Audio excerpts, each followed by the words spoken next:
going to learn a poem entitled with The School Boy. अब ये poem जो है, in this poem a school boy speaks, एक छोटा सा बच्चा है स्कूल का, वो बोलता है, जो कि कैसा दिखाया गया है, एन अनहैप्पी चाइल्ड, जो बिल्कुल भी खुश नहीं है। क्यों? क्योंकि उसके बचपन को पढ़ाई ने, लिखाई ने क्रश्ड कर दिया, यानी ख़त्म कर दिया, कुचल दिया है। तो यहाँ पे बच्चा जो है वो ये दिखाने की कोशिश कर रहा है कि कैसे स्कूल की पढ़ाई जो है वो बच्चों का बचपन छीन रही हैं। ये जो पोयम है वो विलियम बेंटिक ने लिखी है। इसके जो कवि हैं उनका नाम है विलियम ब्लेक। ओके, तो चलो शुरू करते हैं ये poem. The school boy in this poem is not happy child. What make him unhappy? Why does he compare himself to a bird that live in a cage or a plant that withers when it should blossom? अब यहाँ पे क्या बताया जा रहा है कि ये जो पोयम है एक छोटे से बच्चे की है, जो कि स्कूल बॉय के नाम से यहाँ पे दिखाया गया है, जो कि बिल्कुल भी खुश नहीं है, बिल्कुल भी हैप्पी नहीं है अपनी लाइफ से। क्यों? क्या उसको ऐसे रीजंस है जिसकी वजह से वो नाखुश है? वो क्यों अपनी कंपैरिजन करता है? अपना कंपैरिजन करता है किसके साथ? एक ऐसी चिड़िया के साथ जो पिंजरे में कैद है, या फिर ऐसे पेड़ के साथ जब उसमें पौधे नए नए आने चाहिए, फूल पत्ते नए नए खिलने चाहिए, वो सूख करके पत्ते झड़ने लग जाते हैं। तो चलो फटाफट पहले इसका एक रीडिंग कर लेते हैं।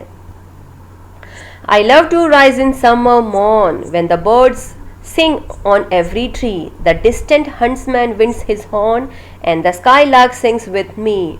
Oh, what sweet company! But to go to school in a summer morn, oh, it drives all joy away. Under a cruel eye outworn, the little ones spend the day in sighing and dismay. Ah, then at times I drooping sit and spend many an anxious hour. Nor in my book can I take delight, nor sit in learning's bower, worn through with the dreary shower. How can the bird that is born for joy sit in a cage and sing? How can a child when fears annoy but droop his tender wing and forget his youthful spring? O father and mother, if buds are nipped and blossoms blown away, and if the tender plants are stripped of their joy in the springing day by sorrow and care's dismay, how shall the summer arise in joy or the summer fruits appear? Poem by William Blake. अब हम stanza bye stanza इस poem का मतलब समझने की कोशिश करते हैं। I love to rise in a summer morn when the birds sing on every tree, the distant huntsman winds his horn, and the skylark sings with me. Oh, what sweet company! यहाँ क्या बताया जा रहा है? जो बच्चा है जब सुबह सुबह उठ करके देखता है सुबह को, समर यानी गर्मी की सुबह को, तो उसे यह काफ़ी खुशी, मॉर्न मीन्स खुशियाँ देती है। जब पेड़ पर चिड़िया बैठ करके गाने गाती हैं तो वो भी उसे खुशियाँ देती हैं। दूर से आती हुई जो शिकारी के हॉर्न की आवाज़ है वो भी उसे अच्छा लगता है, उसे आनंद देने का काम करती है। स्काईलाइक नाम का एक चिड़िया है जो गाना गाती है इसके साथ, तो उसके साथ वो भी गाना गाने की इच्छा रखता है, चाह रखता है।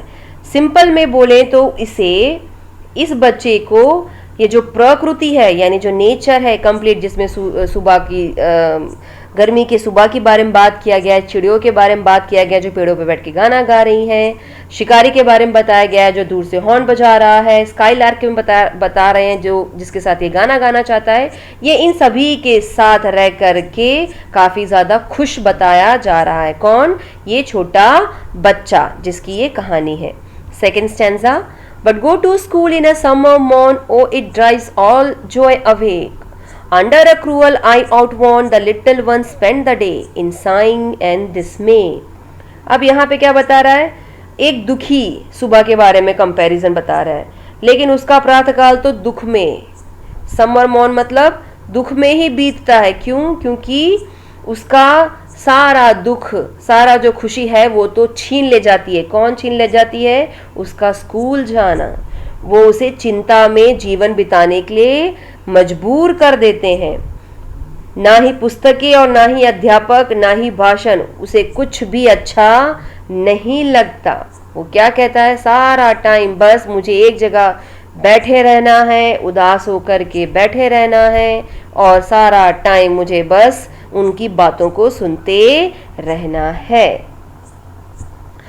Then at times I drooping sit and spend many an anxious hour, nor in my book can I take delight, nor sit in learning's bower, worn through with the deary shower। अब यहाँ पे बताया जा रहा है वो किसके बारे में, बचपन के बारे में। बच्चा कहता है कि बचपन में जब छोटा था तो मुझे कितनी अच्छी चीज़ें लगा करती थी, मैं भी कितना खुश हुआ रहता था।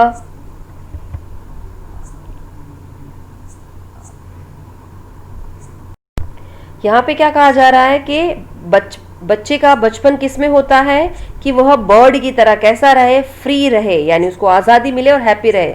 पर बच्चे को तो कहाँ भेज दिया जाता है, स्कूल में, जहाँ घंटों तक उसे वहाँ बैठना पड़ता है, पर उसको कोई भी किताब उसको डिलाइट यानी खुशी देने का काम नहीं करती है। उसे बट बैठ करके चीज़ों को सुनना पड़ता है और जो उसे बिल्कुल भी अच्छा नहीं लगता।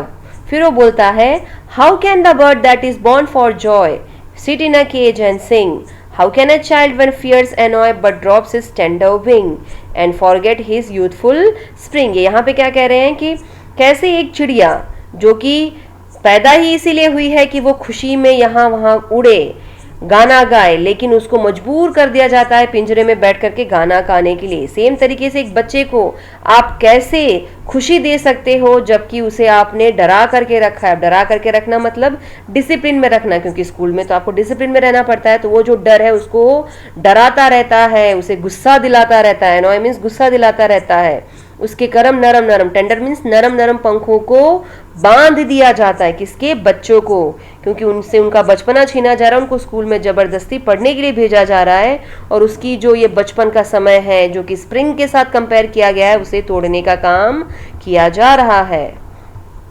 O father and mother, if buds are nipped and blossoms blown away, and if the tender plants are stripped of their joy in springing day by sorrow and care's dismay, how shall the summer arise in joy or the summer fruits appear?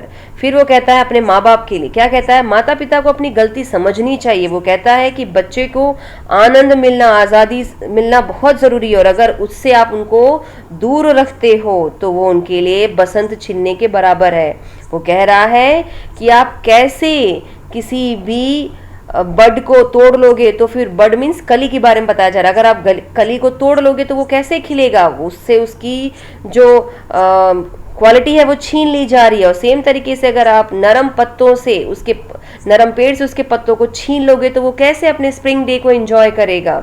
उसका सारा समय दर्द और दुख में ही जाएगा। यहाँ पे यही बताया जा रहा है जैसे किसी पौधे से उसकी कलियां छीन ली जाए और किसी पेड़ से उसके पुष्प तोड़ लिए जाएं तो क्या वो पेड़ अच्छा लगेगा? खुशहाल बचपन के बिना संसार कैसा है? दुखी है। यानी यहाँ बच्चा अपने बचपन के बारे में बता रहा है कि अगर मुझसे मेरा ये बचपन ही छीन लिया जाएगा तो मेरे लिए मेरा खुशहाल बचपन दुख से भर जाएगा। फिर वो कहता है, सुख भरे बचपन की कमी हम जानते हैं कैसा है, जैसे शीत ऋतु रहनी। अब शीत ऋतु यानी ठंड के सीजन के बारे में बताया जा रहा है कि हमारी लाइफ में शीत ऋतु ही रहेगी, यानी हम कुछ भी करने के लायक नहीं रहेंगे। आनंद की गर्मी वहाँ कभी आएगी नहीं। तो अगर हमारी लाइफ में हमेशा शीत ऋतु रहेगी तो वहाँ पर कैसे सूरज की रोशनी मिलेगी और कैसे फिर समर में यानी गर्मी में फल खिलेंगे? तो यहाँ सिंपली जो छोटा सा बच्चा है वो उनको क्या दिखाने की कोशिश कर रहा है?